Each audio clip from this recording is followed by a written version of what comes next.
run setup. So you can identify ghosts by their hunting style. So you can identify ghosts by a lot of things. So I am going to make a video soon about 50 tips in Phasmophobia. Stay tuned for that. So I'm going to show you my favorite setup. So if you're going in a map like open like this, you're probably going to need a firelight. So I like to bring at least 3 of them in. So I like to place one right here. Place the other one right here. I'm just showing you my favorite one for Camp Woodwind. So this allows me to see what the ghost, like where the ghost is if I don't have a flashlight on. But if you do, you don't really need this. So next, what you have to do is probably a couple of pieces of salt. So I love to do salt.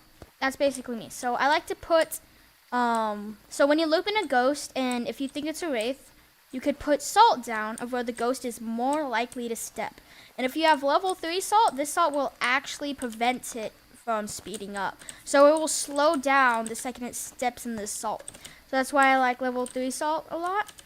So I put some salt around where I think the ghost is probably going to step in. And if it does, I can automatically rule out a wraith. So another thing I like to bring in is a crucifix. So a crucifix is probably one of the most important things in case the ghost room is like let's say Tanglewood in the kitchen. If it's in the kitchen with you, you can put a crucifix down just like that. And if it's a banshee, and if you're like, let's say in Camp Woodwind, the ghost room is over there, and if it's a banshee can hunt where its favorite person is.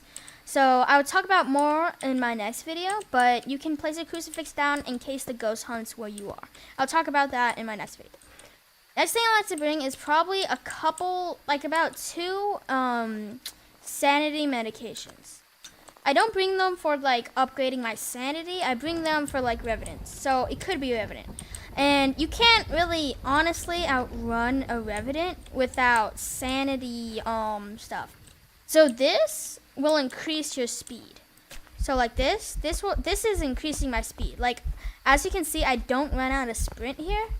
So I'm just circling around, and if it's a revenant, I can keep going. So it's an event here. So yeah, that's basically it. That's not basically it, I'm sorry. Basically the end of, oh my. Is this thing haunting me?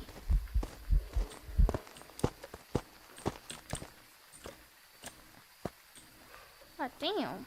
I can put it on 5. Okay, anyway, so I like to bring smudges. Smudges are probably one of the most important things you have to bring for like a revenant and faster stuff. So I like to put one right here and the other one right here. So when I smudge the ghost, so let's say it's getting close to me here. If I smudge the ghost right here, I can quickly go to here and pick another smudge up. So that's what I really like to do. Okay. Another thing I like to bring is I usually like to bring the camera. So when it hunts, you could see, like, let's say you have an obake and it shapeshifts, but you don't see it. So if you have like a friend on the camera here, so like if I place a camera down where it's should hunt, where I'm gonna loop it, he can watch the ghost activity. So, and see like what it does, and see if there's ghost orbs too. So I also like to bring a parabolic mic.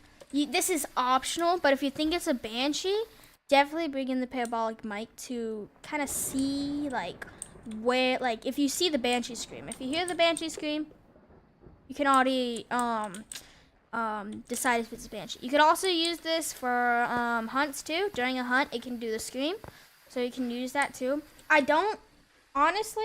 Level 3 night vision goggles are not really the best goggles to bring in. I like level 2 because they don't glitch as much as the level 3. The level 3, when it's hunting and when you loop it, it like starts to like blink on and blink off, so you can't really see anything. So that's really all I like to bring. If you're doing like a difficult mode, you can bring a camera, but if you're doing just a no evidence run, you can just do a regular one. During this, you should be able to do the objective. So like prevent with the crucifix, detect a sound with the parabolic microphone, and then you can get your rewards. So that's just my favorite setup to kind of do here. So as you can see, it touched the salt, so I can automatically roll out a wraith.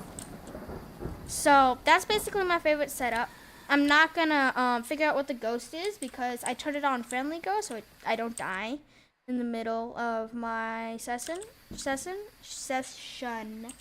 if this video found you helpful, please subscribe. I stream almost every day on Twitch, so just check that out. And like I said, a video is coming soon on 50 tips in Phasmophobia. It will not go only on setups. It will go like the ghost activity and like ghost writing and EMF setups and Jinn test. It'll basically go over just tips in Phasmophobia. So if you like this video, please subscribe.